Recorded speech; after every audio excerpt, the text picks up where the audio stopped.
नमस्कार मित्रांनो, आजच्या एपिसोडमध्ये आपण एक असं मंदिर बघणार आहे जे फक्त 2 ते 3 महिने पाण्याबाहेर असतं.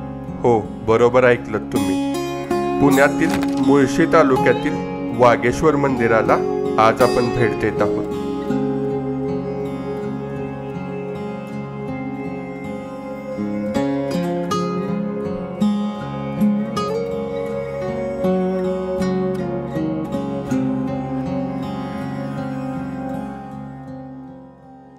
नमस्कार मित्रांनो, तर आज एक अशी भन्नाट जागा मी तुमच्यासाठी घेऊन आलो आहे. पवना धरणाच्या इकडे आलोय. आज एक मी पुरातन हेमाडपंथी शैलीचं मंदिर दाखवणार आहे. तर आज आपण भेट देत आहोत वागेश्वर मंदिराला. तर मागं तुम्हाला हे मंदिर दिसते. या मंदिराचं असं वैशिष्ट्य आहे की हे जवळपास 700 ते 800 वर्ष जुनं मंदिर आहे आणि फक्त उन्हाळ्यामध्ये आपल्याला इथं येता येतं. तर या व्हिडिओमध्ये आपण हे मंदिर आणि याचा इतिहास बघणार आहे. तर हा जो समोर दिसतोय तर तो तिकोना किल्ला आहे.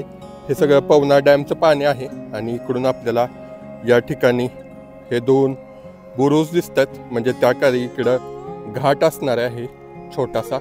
थोड्याशा दगडी पायऱ्या आहेत आणि या पायऱ्यांनीच आपल्याला मंदिराच्या गाभाऱ्यात प्रवेश करता येतो.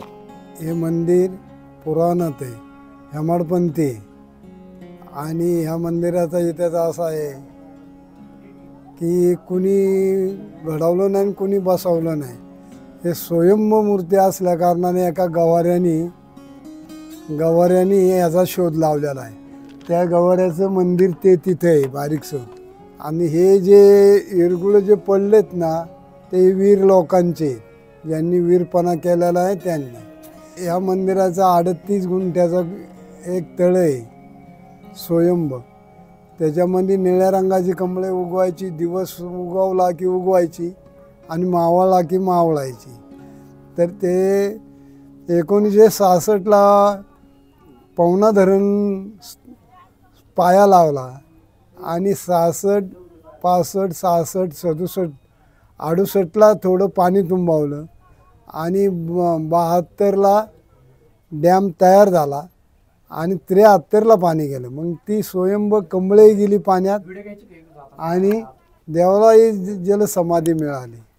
साधारण हे पाणी कधी कमी होतं? कोणत्या महिन्यात कमी होतं? एप्रिल ते मे पर्यंत. एप्रिलच्या पहिल्या किंवा दुसऱ्या आठवड्यात कमी होतं. पण ह्या वर्षी वैसं लवकर झालं. तर आता जूनच्या अखेरी हे मंदिर पाण्यात जाईल. इथे 2-3 किल्ले आहेत. तिकोना किल्ला, तुंग, लोहगड, इसापूर आणि तोरणा, याचे असे 4 किल्ले इथं आहेत. तर कोकणातून आल्यानंतर त्यांनी महाराजांनी इथं दर्शन करून इथं किल्ल्यावरती गेलेले आहेत. जे लॉक इन म्हणत होता ते म्हणजे हे आहे का? हे लॉक. इथे एक शेष नारायणाची मूर्ती 10 टनाची दगड होता. तो वरती वरच्या मंदिरात बसवलेला शेष नारायणाची ब्रह्म. आणि हे ऑलरेडी इथून दिसतंय बघा.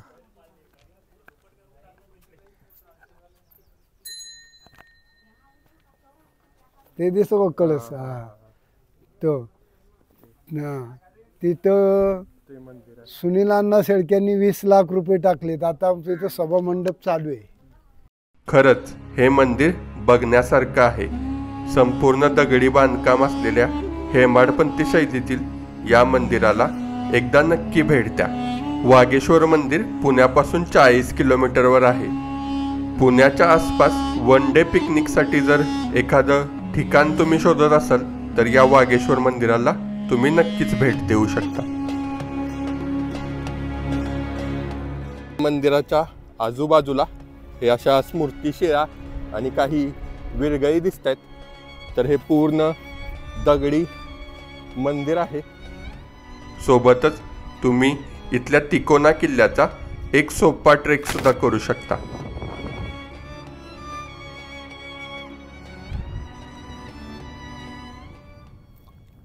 त्या काळचा घाट होता. म्हणजे तुम्हाला इकडं या पायऱ्या दिसतात तर इथं मंदिरामध्ये येण्यापूर्वी पाय धुण्यासाठी म्हणून ही अशी जागा होती. तर हे होतं पवना धरणातील वाघेश्वर मंदिर. तर या मंदिराचा तुम्हाला सगळा इतिहास आणि एकंदर हे मंदिर कसं वाटलं हे नक्की कमेंट करून सांगा. आणि जर चॅनलवर पहिल्यांदा आला असाल तर आपल्या चॅनलला नक्की सबस्क्राईब करा. चला तर मग बाय बाय. भेटूया आता अशाच एका भन्नाट व्हिडिओमध्ये.